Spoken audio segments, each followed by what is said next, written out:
জনবসতিপূৰ্ণ এলেকা স্পৰ্শ কৰাৰ উপক্ৰম হৈছে এই ব্ৰহ্মপুত্ৰ নদীৰ গৰাখহনীয়াই।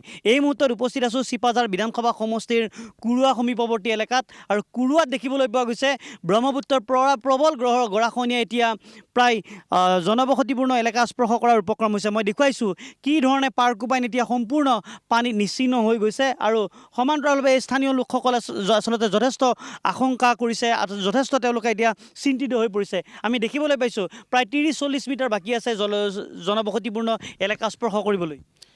মানে খৰালি দিনতেই আমি তেতিয়া ঠিক ৰাসৰ সময়ত তেতিয়াই আমি যে আপোনালোকক মাতি আনি দেখাইছিলোঁ যে এইটো কেনেকুৱা অৱস্থা এটা হৈ আছে।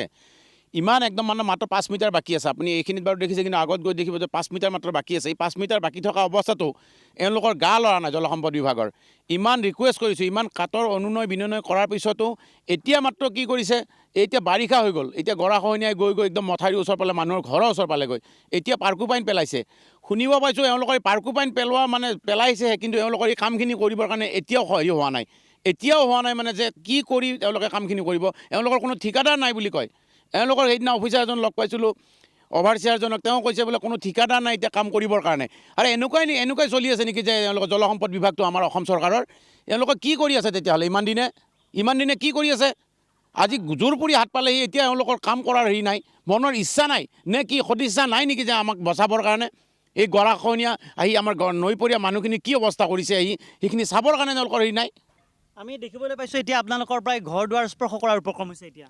হয়, একেবাৰে দুখ লগা বিষয় হৈছে। আজি ইমান দিনৰ পৰা কৈ থকাৰ পিছতো আমাৰ জলসম্পদ বিভাগীয় মানুহে কোনো একো এতিয়ালৈকে পদক্ষেপ লোৱা নাই। তেওঁলোকে খালি চৰকাৰখনে এটাই কৰে, কোনোবাই যদি কিবা এটা ঠাট্টা বিজয় কৰে খালি সেইখিনি জেলত সোমোৱাৰ মাথা মাৰি থাকে। কিন্তু এটা হাজাৰ মানুহৰ আৰু 5 মিটাৰ যদি গৰাটো ভাঙি যায়, 5 মিটাৰ ভাঙি যোৱাৰ পিছত আমাৰ হাজাৰ মানুহক উটাই লৈ যাব। কিন্তু সেইখিনি সময়ত সেইখিনি কৰাত তাৰমানে আমাৰ জলসম্পদ বিভাগ বা চৰকাৰৰ পক্ষৰ কোনো এতিয়ালৈকে মানে একো বিচাৰ বিবেচনা কৰা নাই। এতিয়া আমি দেখিবলৈ পাইছোঁ দৰং জিলাৰ যিসমূহ জলসম্পদ বিভাগৰ বিষয়া কৰ্মচাৰী আপোনালোকৰ এই অঞ্চলত আচলতে অহা নাই বুলি আমি জানিব পাৰিছোঁ কেতিয়াও। হয়, আমি খৰালি দিনতেই এইটো অৱগত কৰাইছিলোঁ। আমি আৰু অফিচলৈ যোৱা নাই, কৰ্তৃপক্ষক জনাইছিলোঁ। তেওঁলোকে এইবিলাক যি আঁচনি কৰি আছে, পাৰকোপাইন পেলোৱা, এই মাত্ৰ ঠিকাদাৰ বা অফিচাৰৰ পকেট ভৰাত বাহিৰে আন একো নহয়। পাৰকোপাইনে গৰাখহনীয়া ৰোধ কৰিব নোৱাৰে। এটা ছিষ্টেমটো কি, এই পাহাৰখনে পানীখন ঠেলি দিয়া বিনিময়ত পাক মাৰি গৰাখহনীয়া এই কোটি টকা খৰচ কৰি ইতিমধ্যে আলিটো বনাই দিছে। এতিয়া আকৌ যদি ৰিচেণ্টলি কিবা উপায় নকৰে, আকৌ সেই টকাবোৰ পানীত যাব। এই তাৰমানে ঠিকাদাৰ ইঞ্জিনিয়াৰৰ মানে পকেট ভৰাৰ ছিষ্টেম হৈ আছে। গৰাই সহায় নিয়ক, আকৌ আঁচনি আহিব, আকৌ আলি বনাম, আকৌ পাৰকোপাইন পাতিম। এই পাৰকোপাইনে আলি ৰাখিব নোৱাৰে, মিছা কথা। ঘৰ দুৱাৰ আপোনালোকৰ জীৱন সম্পত্তিৰ নিৰাপত্তা নোহোৱাৰ অৱস্থা হৈছে। এইটোতো 100% চিয়'ৰ। আপোনালোকে সকলোৱে জানে ইতিপূৰ্বে কুৰুৱাত বাৰে বানপানীয়ে কিমান জুৰুলা কৰি আছে প্ৰতি ঘৰ পৰিয়ালক। এতিয়া কোনোমতে আলিটো দিয়াৰ বিনিময়ত অলপমান আজি কেইবছৰমান পানী যোৱা নাই, ঘৰ ভেটি সকলো ঠিকে আছে। যদি আকৌ আলিটো এবাৰ গৰাখহনীয়াত যায়, তেতিয়াহ'লে আকৌ বহুত সমস্যা হৈ পৰিব। এয়া দেখুৱাইছোঁ এইসকল নৈপৰীয়া ৰাইজৰ তেওঁলোকৰ বৰ্ণনা, আৰু এনেধৰণে তেওঁলোকে এতিয়া জীৱন সম্পত্তি তেওঁলোকে হেৰুৱাৰ আশংকাত ভুগিছে, যাৰ পৰিপ্ৰেক্ষিতত তেওঁলোকে এতিয়া ইতিমধ্যে জলসম্পদ বিভাগৰ বিষয়া কৰ্মচাৰীক বাৰম্বাৰ তেওঁলোকে এই বিষয়টো অৱগত কৰিছে। পিছফালে দেখুৱাবলৈ মই অনুৰোধ জনাম সহযোগী আসলামক।